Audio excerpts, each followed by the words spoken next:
latihan zona 2 itu apa sih? Atau yang dikenal dengan zone 2 training. Banyak orang ngomong suatu training, mock training, tempo, terus apalagi macam-macam. Nah, pengen tahu apa itu zone 2 training, untuk siapa saja, bagaimana mekanismenya, dan tools yang dibutuhkan atau persiapan dibutuhkan apa saja. Mari kita saksikan di Eco Bike.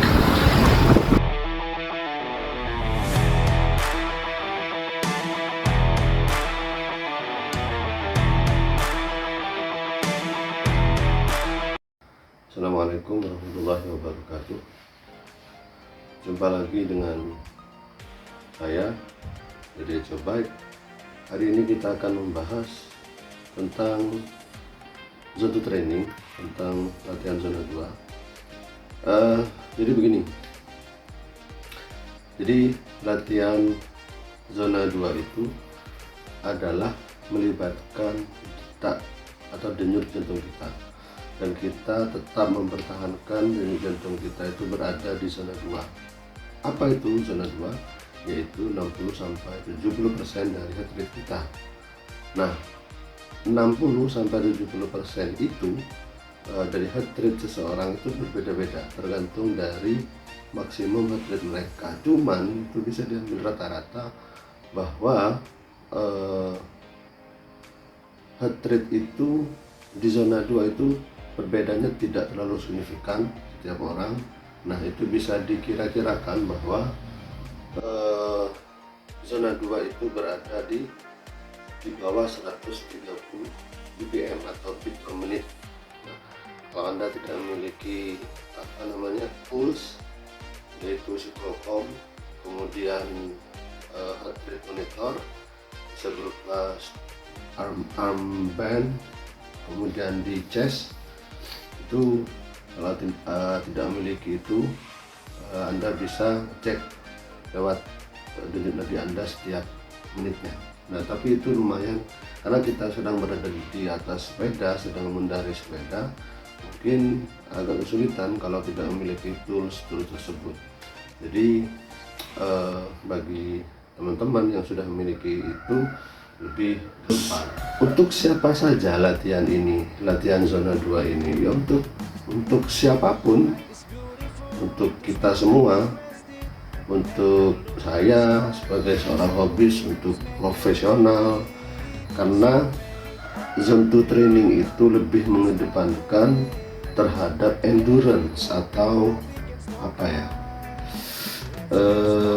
endurance, pertahanan. Karena endurance itu adalah basic atau dasar dari cycling atau goes. Jadi yang dibangun itu adalah bagian neuromuskular gold pada daerah bokong sini. Tentu karena dia sudah tidak mengandalkan heart rate, karena heart rate kita jaga sampai di bawah 130. Jadi yang dilatih itu adalah neuromuskular, endurance atau ketahanan bersepeda. Tentu kalau ketahanan ini adalah terkait dengan jarak yang ditempuh. Nah, biasanya latihan zone 2 training itu minimal 50-60 kilo untuk endurance. Jadi latihan zone 2 training itu jaraknya 50-60. Cuman saya latihan itu kemarin ke daerah Mangkal itu average-nya itu lebih dari 130 sedikit. Jadi tidak zone 2 training lagi. Kenapa? Karena harusnya untuk melatih zone 2 training itu kita perlu jalur yang flat, tidak tidak rolling, ya, tidak bergelombang, artinya flat. Nah, kalau di sini di daerah Python atau Probolinggo ada jalur, cuman susah kalau di sini. Untuk road bike itu biasanya kita jalur-jalur itu pantura ya, sedangkan Anda tahu sendiri kalau pantura itu tantangannya itu adalah kendaraan-kendaraan berat, sehingga kita kadang berpacu dengan mereka. Artinya kita untuk mencari shift itu kadang goesan itu sudah tidak menghiraukan satu training lagi, sehingga melonjak heart rate-nya. Jadi cukup susah sih sebetulnya, tapi memungkinkan buat kita. Nah, saya setiap pagi itu ke daerah PLTU itu tanjakan, cuman saya atur heart rate saya di monitor itu di siklokom sekiranya tidak melebihi 100 di bawah itu. Jadi zona 2 itu heart rate berada di bawah 130. Sebetulnya setiap orang beda-beda, cuma rata-rata itu zona 2 itu sampai di bawah 130, maksimal 130. Kalau sudah di atas itu sudah bukan zona 2 lagi. Nah, fungsinya apa saja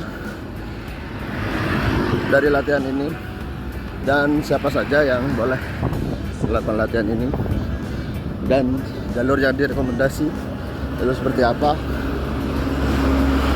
kita bahas lebih mendetail lagi. Sekalipun tanjakan, tapi kita bisa tetap memaintain atau menjaga heart rate kita. Terus fungsi atau faedah atau manfaat dari latihan ini apa? Dari latihan ini sih sebetulnya menjaga endurance ya, menjaga endurance, ketahanan bersepeda, basic dari goes itu sendiri. Karena basic dari goes bukan urusan cepet-cepetan, bukan urusan balap-balapan sebetulnya, karena basic dari sepedaan itu adalah ya endurance atau ketahanan di saat kita bersepeda. Latihan ini sangat tepat, zona 2 training ini sangat tepat.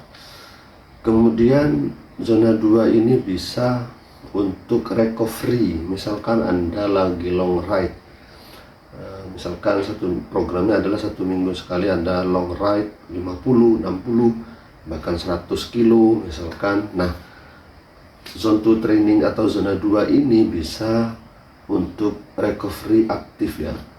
Mungkin besoknya setelah long ride itu bisa lakukan goes tipis-tipis. Jadi, nah ini juga bisa untuk zone 2 training ini bisa menguatkan power kita, menambah power kita, menambah FTP kita, menambah functional threshold kita. Karena goes itu kan selain urusan dengkul, urusan paha, betis sama bokong, itu kita harus kuat. Nah, kita harus bisa mengupgrade itu. Nah, latihan ini sangat tepat. Jadi kalau dilihat dari grafiknya, latihan zona 2 itu dia berada di 60 sampai 70% dari heart rate kita atau denyut jantung kita. Nah, karakternya dia itu comfortable pace atau laju yang santai, yang enak, comfort, nyaman.